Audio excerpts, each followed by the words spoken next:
On this month's edition of the FIFA World Cup Magazine, we return to the historic city of Kaliningrad. We continue with our previews to the FIFA Confederations Cup. And we join the volunteers on a visit to the Nizhny Novgorod stadium.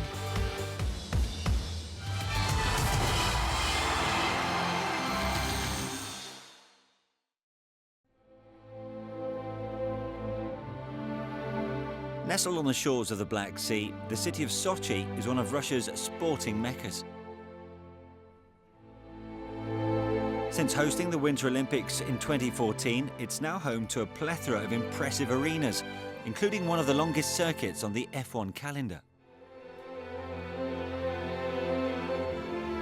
At the tip of the city's Olympic Park is the Fisht Stadium. First opened in 2013, it played host to the opening and closing ceremonies of the Winter Olympics and has been redeveloped for the FIFA Confederations Cup and next year's FIFA World Cup. The Fisht Stadium plays a massive role for Sochi because it was already an important part of our lives during the Olympic Games. Today is an opportunity for football to finally arrive in this city. We now have an arena worthy of hosting teams from all over the world. For the city of Sochi, these are new opportunities that we are sure to benefit from.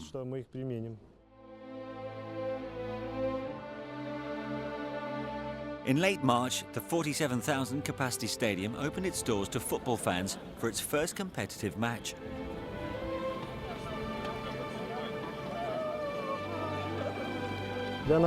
Being a resort city, we are used to welcoming people all year round. It's very important that we demonstrate our full hospitality at such an important moment.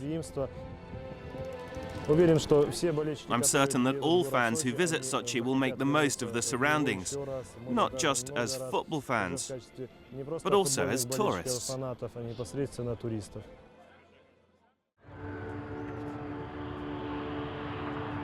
The Russian national team arrived in Sochi to play a high-profile opening fixture at the Fisht Stadium.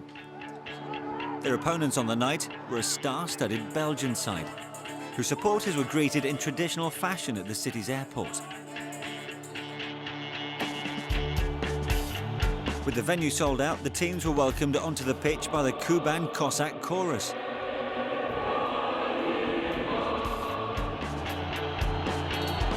The game itself was a lively affair, and it was Russia's Viktor Vasin who scored the very first goal in the stadium. Thereafter, Belgium took control.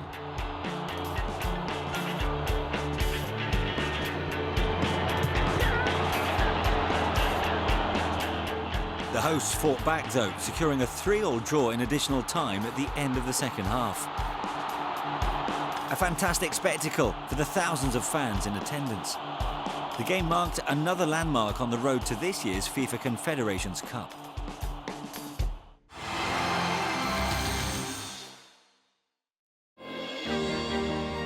Turning our attention to the Tournament of Champions, 5 different nations have lifted the trophy. 2 hail from South America, 2 from Europe, and the 5th, Mexico, hailed from North America and won the tournament as hosts.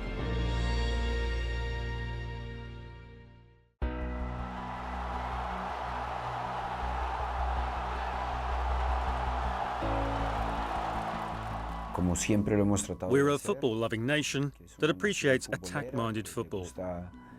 We want to compete against any opposition we face as equals. 10-time CONCACAF champions Mexico made their debut in the competition in 1995, where they finished a creditable 3rd. 4 years later, they hosted the tournament and went even further, having beaten the United States in the semi-finals. They faced defending champions Brazil in the final at the Estadio Azteca. In front of a vociferous crowd of 110,000, El Tri won a thrilling encounter 4-3. 18 years later, a repeat performance would be very well received. The weight of expectation on Mexico's performance at this year's Confederations Cup is the same as always. To represent and lead the Mexican national team, comes with a degree of expectation that the team performs at a greater level than that of the opposition. The fans expect good results. And Juan Carlos Osorio, Mexico have a coach with a winning mentality. Since the 55-year-old Colombian's appointment in October 2015, they've recorded 16 victories in 20 games and claimed the 2016 CONCACAF Cup to book their place in Russia. Despite these successes, the lofty expectations of the Mexican fans mean Osorio has often faced criticism, especially with regards to his squad rotation policy and the team's humbling 7-0 loss to Chile in last year's Copa America Centenario. I can confidently say that the job of being Mexico's head coach is unique. It's a sui generis job, unlike any other. I've been in charge now for over a year, and having experienced the pressure and passion that surrounds the Mexican team, I can safely say it's a job that combines a number of challenging aspects. I don't think there's another job out there with the same challenges. Mexico's first outing at the Tournament of Champions will be against Portugal in Kazan. They'll then travel to Sochi to take on New Zealand before a final group encounter with host Russia. It's a beautiful competition that gives us a wonderful opportunity to showcase ourselves against the best in the world. Not only do we have the chance to compete for the Cup, but I think these matches and what we learn from playing such teams will benefit us in the future. The FIFA Confederations Cup Winners' Trophy recently made an appearance in Mexico, serving only to ramp up the pressure on Osorio and his charges to repeat the success of 1999.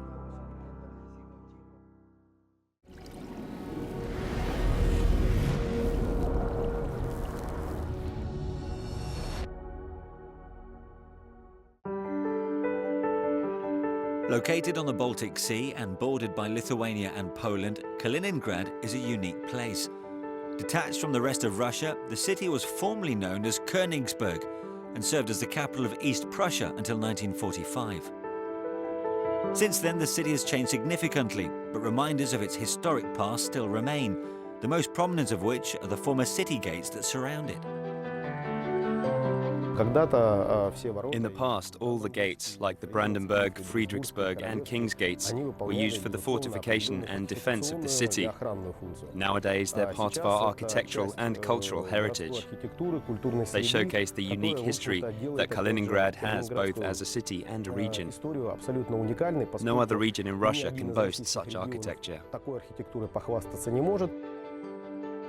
While the buildings are very interesting to look at, there's more to them than just what you can see on the outside. These days, many of the gates have different uses. They've been converted, adapted and modernized for a variety of uses. Some are museums, while others are art spaces. For example, Sackheim Gate is an art gallery, while the King's Gate and Friedland Gate are both museums. Where once 10 gates offered entry to the city, now only 7 remain. Located across Kaliningrad, they offer visitors the opportunity to explore and learn about the city's history. There are a lot of special things for people to see and appreciate here. Firstly, they can learn about the gate's fortifications, the design and what it represents. And secondly, we have a number of exhibitions on Prussian history and the kings and emperors of old. Every room at each museum focuses on a different subject. The amount of information to take in and the attention to detail is immense. It's all very interesting because you can see and discover the whole history of Prussia in a very short time. And visitors can enjoy seeing it all in these beautiful buildings.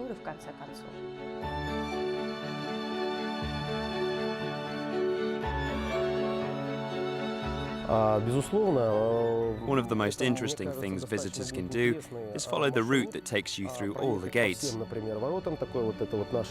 The so-called inner ring that encircles Kaliningrad, it includes them all. If people want to explore even more, then there is the wider ring that includes a number of old forts surrounding Kaliningrad. Many of them, like the 11th fort, called Dornhof, and the 5th fort, are popular tourist spots. With the 2018 FIFA World Cup fast approaching, new tourist information signs and booklets can now be found across Kaliningrad, encouraging all the fans who will visit this historic city next year to embrace the sights it has to offer. We're looking forward to welcoming everyone to Kaliningrad in 2018. I think those fans who do come here will certainly find it interesting, and I hope they'll come back here again as tourists after the World Cup.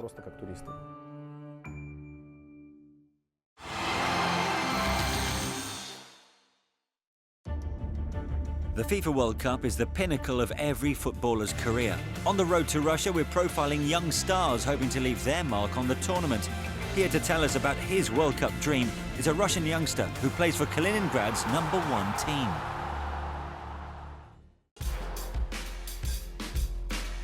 I'm Valery Yaroshenko. I was born on the 8th of May 1997. I'm a midfielder for FC Rostov, on loan at FC Baltica. I started playing football when I was 5 or 6 years old. My father greatly influenced my football education, and if it wasn't for him, I wouldn't be where I am today. I began my career with Zenit, who in my opinion have the best academy in Russia. The standards were very high, and as players, we were expected to perform to a certain level. As part of this, we often played games overseas in countries like Holland and Germany against top-level teams. During my time at Zenit, my role model was Andrei Arshavin. I remember when he came back from England, people would say he wasn't the same Arshavin he was before he left. I don't think this is true because during training, even amongst all the other international players, he still stood out. After my contract with Zenit came to an end, I received an offer to have a trial with Rostov. I went there and tried out. I guess they liked what they saw in me, and I signed a contract with them. Naturally, in every team, you have to earn your place. Although I've played for Rostov's first team, the decision was made to send me out on loan and gain more first-team experience, which is why I came here. The coaches here are really helping me. I would say my main strength is my dribbling and pace. With regards to my weaknesses, I think I have to work on my reading of the game, to correctly see openings and move into space. When I was growing up, I used to watch Barcelona. I loved watching Ronaldinho playing in the Champions League. He's the player I aim to emulate on the pitch. I've always liked him. Even today, if you watch the Barcelona players, you understand that even being the best player in Russia may not be enough to get you into that team. They are what I aspire to be.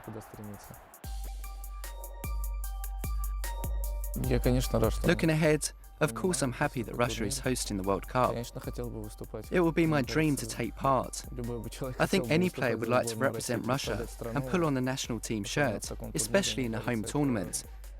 And of course to win it would be the best feeling ever.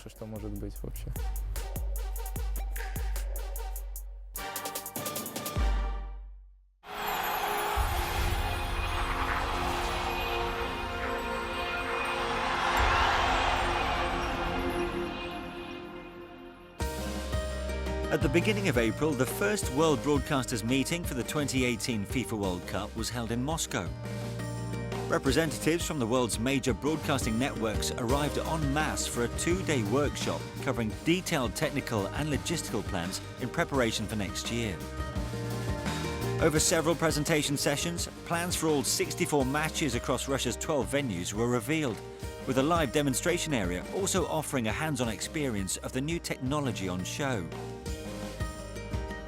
It provided an important platform for long-standing broadcasters as well as new ones. It's a crucial and exciting moment for us to be here at these meetings with the different rights holders, because it represents a chance for us to bring such an important event to our viewers. It'll be the first time in Telemundo's history that we broadcast the World Cup.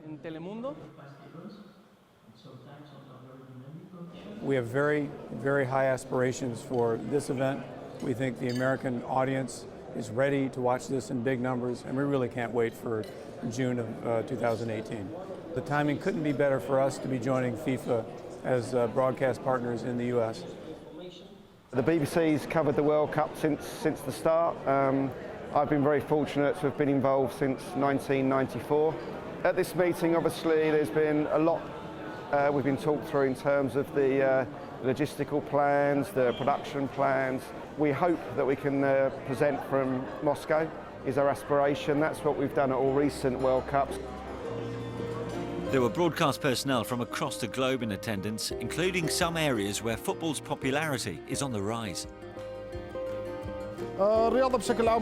Football is in development in the Arab world, and the viewing figures continue to increase across the board. So we are working to offer broadcasting to meet this growing demand. The World Cup in Russia is also an important step for us before the next edition in Qatar. I think a signature moment for soccer in the United States was the Women's World Cup of 2015 in Canada. We had 31 million viewers in the United States watching the final. That's the time that soccer really emerged as a major sport in the United States. The two-day event came to a close with a boat trip along the Moskva River, passing Moscow's famous Red Square and the venue for the 2018 final, the Luzhniki Stadium.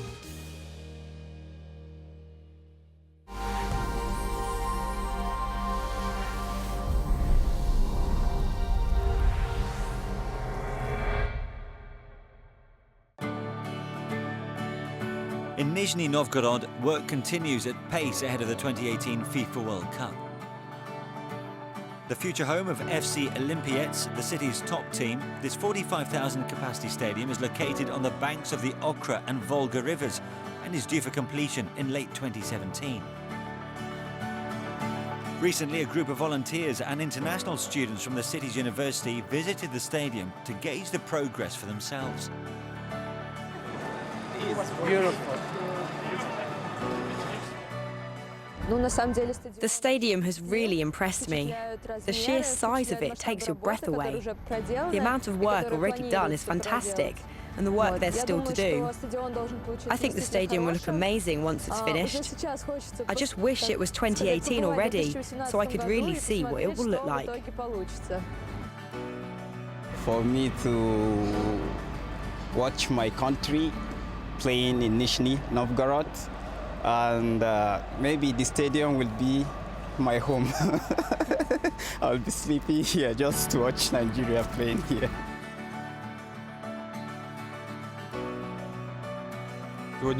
Today was the first time we organised a tour for the volunteers and the others who will be taking part in the organisation of the 2018 World Cup. To mark this occasion, we chose a very important stage of construction, which was the delivery of the metal support structures. They are key to the completion of the work being done on the monoliths. Thankfully, the weather didn't let us down. It's very sunny, and this means everyone is in a joyful mood. You can see how happy the volunteers who will be involved in the tournament are by their smiles and positive mood. For me personally, as a resident of Nizhny Novgorod, it's an exciting project. It's being built in a part of the city that will not only attract visitors from out of town, but will become the focal point for sport, leisure and entertainment in Nizhny.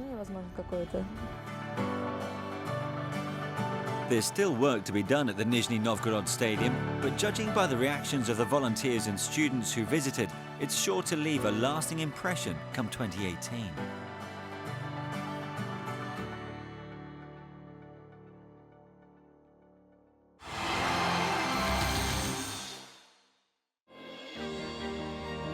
Back to the FIFA Confederations Cup now, and of the 8 teams contesting the 2017 edition, 3 are making their debut. Alongside Chile and Portugal are Russia, who've qualified as the host nation.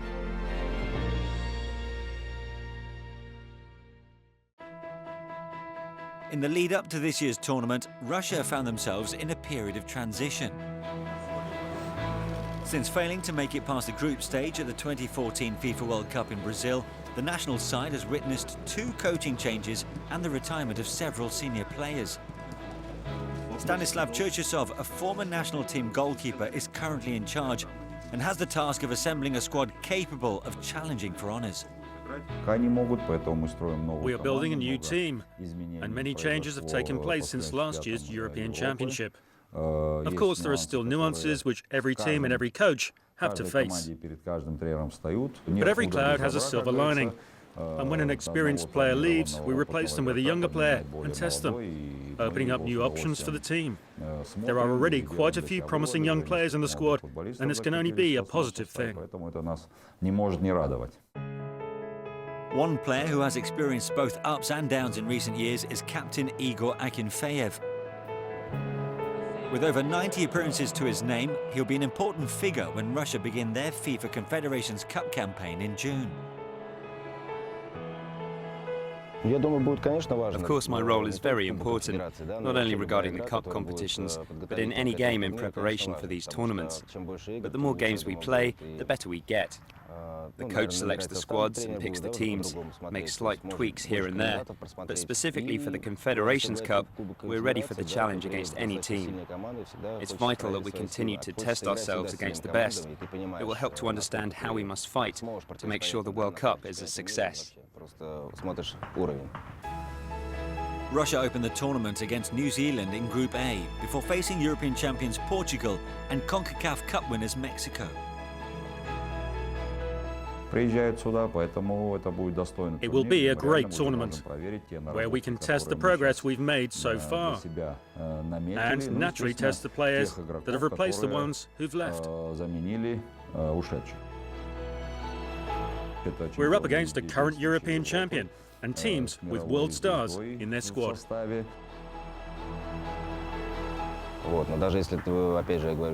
Even if you're not at somebody's level, and I'm not saying that we aren't, we have to be united to challenge them. Everything should come together at the tournament. There should be luck and great goals, but with luck we need guile. And if it all comes together, we can definitely compete. This is a cup after all. There are no second, third or fifth places. I'm convinced, no matter what you might say, that teams will come to play for the trophy. We are one of those, but naturally we are less favoured, whether we like it or not, because we are the only team which has not been a champion to qualify. This is a notion we'll look to correct this summer.